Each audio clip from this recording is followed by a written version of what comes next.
રામ રામ, જય માતાજી બધાને. કેમ છો બધા? મજામાં? તો સ્વાગત છે તમારા નવા બ્લોગમાં. જો અત્યારે વાગ્યા છે 9:30 ને અત્યારનું કંઈક વાતાવરણ જો આવું છે. આજે વાદળા થઈ ગયા છે અને પાછો પવન અત્યારે જો ચડતો આવે છે. અને આજે સવારમાં આપણે પવન નહોતો એટલે આજે સવારની લાઈટ આવી ગઈ છે એટલે આપણે કરી દીધી છે મોટર ચાલુ. અને આજે રાતે આપણે 2 વાગ્યા લગન પાવર હતો. 2 વાગ્યા લગન નાકા વાટતા હતા. આ બાજુ જો અડધો ભાગ પી ગયો છે અને થોડાક કેરા આ બાજુ પીધા હતા. અત્યારે જો જે 2 પીધા છે ને ત્રીજામાં આવે છે. અને આપણે આ બાજુ કરતા હતા ધોરીઓ. રાતે આપણે અડધું જા એક પારી તો રાતે કરી નાખી હતી આ સાઈડની. અત્યારે જો એક પારી કીધું કરી નાખી અને રાતે કર્યો તો એટલે થોડોક વાંકો ધોરીઓ બન્યો છે. રાતે દી જેવું કાંઈ દેખાય નહીં. તો અહીંયાથી એના આમ વાંકો વળી આમ થઈ ગયો છે, ઓલી બાજુ દબાઈ ગયો છે, સીધો નહીં, અડધેને આમ ભરી ગયો. એટલે રાઈકનું કાંઈ હરખું દેખાય નહીં. બત્તી હતી પણ બત્તીમાં કોઈ દી જેવું તો ન મજા આવે. આપણે જો અહીંથી મોરું પાણી જવા દેવાનું હોય. આવડી આટલી રાખવાની છે. આલી બાજુ આપણે ટૂંકી રાખીએ અને આ ભાગમાં આપણે થોડીક લાંબી રાખી છે. આ ભાગમાં સડા પડે છે. આ બાજુ આ શેડે પાણી પોગે ને તો અહીંયા ફૂલ ભરાઈ જાય છેલ્લે.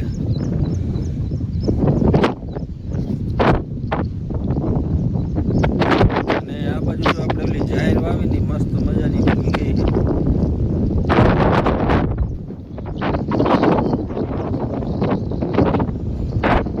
જો આવી કંઈક જાહેર નીકળી ગઈ છે.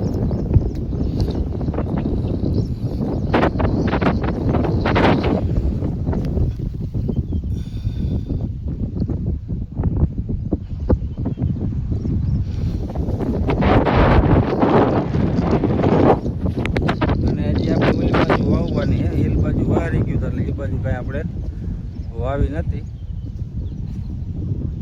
આલ બાજુ કમ્પ્લીટ નીકળી ગઈ છે.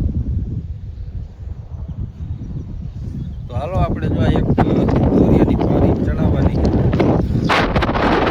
ચડાવી દઈએ. આ બાજુ ધોરી લઈને થોડી ચડાવી દઈ અને ઓલી બાજુ આપણે 2 જ કેરા બાકી છે, પછી આમ જ પાણી આવશે. તો હાલો બ્લોકમાં બના રહેજો.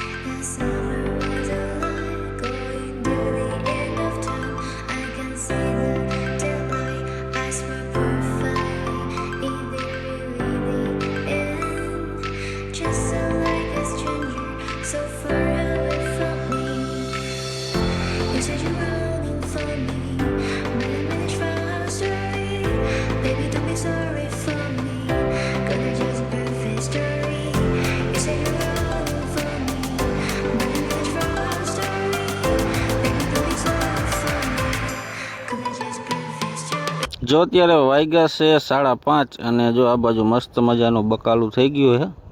અને આપણે જો ઓલા ગેસ સોડાના વેલા જે દોરી બાંધીને ત્યાં મસ્ત મજાના જો ચડી ગયા છે. એની બાજુ જો 2 ભીંડાની હાયરું છે, એક વચારે ગવાર, આડી બાજુ છે છેલ્લે ચોરી. અને વેલા જો મસ્ત મજાના ગેસ સોડાના ચડી ગયા માથે. આવી રીતના અધેર હોય ને એટલે ગેસવાળા લાંબા થાય, નીચે આમ લબડતા રહે ને. આમાં ફાલ આવવા મીનો છે, નાનો છે.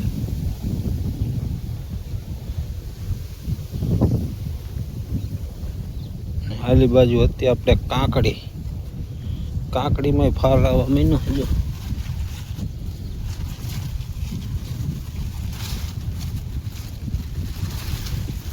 ઘાટી ઘણી વવી છે. કેટલા છે કોયલા જો પાંદડા અડાવે 1 2 3 4 ને 5 બી વાવેલા છે. 5 વેલા નીકળે કોયલા.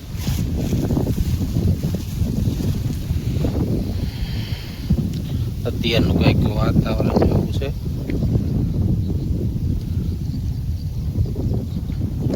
જો આટલો છે હજી. અને આલી બાજુ જો આપણે ઓલું ઘાસ આવું કંઈક થઈ ગયું હે. ગવારે એટલો ઘાટો ભાઈ દીધો ઘાટો લાગે ચોડવા હે. આટલો બધો ન ઘાટો હોય. ઉમેરી પારવો કરી નાખે એટલે સારો થાય. ઘાટો હોય એમ નો સારો થાય. ચારે બાજુ જો મસ્ત મજાની જાહેર થઈ ગઈ છે.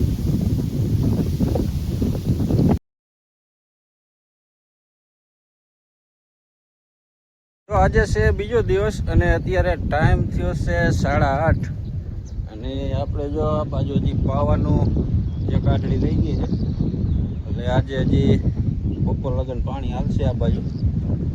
અને આ બાજુ જો આપણે ધોરીઓ બાકી છે કરવાનો આ આઠડીનો. ધોરીઓ એક કરી નાખી. જ્યાં હું ધોરીઓ એક સાઈડ ચડાવેલો અને એક સાઈડ બાકી છે. અને પાણી જો મોટર અત્યારે ચાલુ કરી, પાણી હજી હેલું આવે. અત્યારનું કંઈક વાતાવરણ જો આવું છે. આમાં જો આપણે 2 કેરા બાકી છે. આમાં અડધે લગ પોગી ગયેલો છે અને આ એક આ હુંરો બાકી. પછી આપણે આ આઠડીમાં ભરી જાય પાણી. ઉગીને જો આટલે ચડી. આપણે જો એક વિડીયોમાં તમને બતાવ્યું હતું કે આપણે કપાસના શેઢે 2 બાજુ જે જગ્યા મૂકી દીધી ને એનું કારણ જ જો આપણે કપાસ હાંકવા ટાણે એકેય છોડવો ભાંગે નહીં. જો આમાં એકેય છોડવો નથી ભાંગ્યો. અને આપણે જો 2 બાજુ આટલી જગ્યા પડી, ઓલી બાજુ આટલી પડી જગ્યા અને આ બાજુ આટલી જગ્યા મૂકી દીધી હતી. એટલે આપણે હાંકવા ટાણે કપાસ એકેય ભાંગે નહીં, ટ્રેક્ટર આરામથી વરી જાય. અને અત્યારે જો એકાદો વરસાદ આવે ને એટલે અહીંયા જાહેર વાવી દેવાની, એટલે આ જગ્યાએ ઉપયોગમાં આવી જાય. અને આલી બાજુ જો આપણે કપાસ હાવ નીંગલાય છે. અમુક છોડવા જો હાવ બેવડા વરે, હાવ કરમાઈ ગયો. આ ખૂણામાં વધારે આ બધે.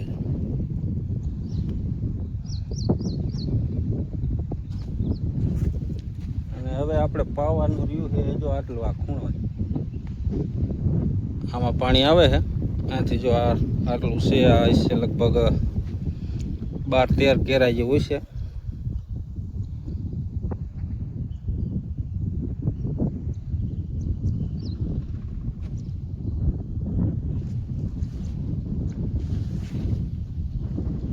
આપણે હવે કાંઈ લગભગ તો ફરીને બંધાર નહીં બાંધવો પડે, કેમ કે બંધાર સારો થઈ ગયો છે. જો આવો કંઈક બંધાર થઈ ગયો એટલે પારા સારા થઈ ગયા એટલે વાંધો નહીં આવે. આપણને એમ હતું કે થોડાક કદાચ પાતળા પારા થાય ને તો ફરીને બંધાર બાંધવો જોઈશે, પણ પારા તો મસ્તીના થઈ ગયા છે. વાલી બાજુ પાડોશી કપાસમાં ટ્રેક્ટર હાકે છે હાથી.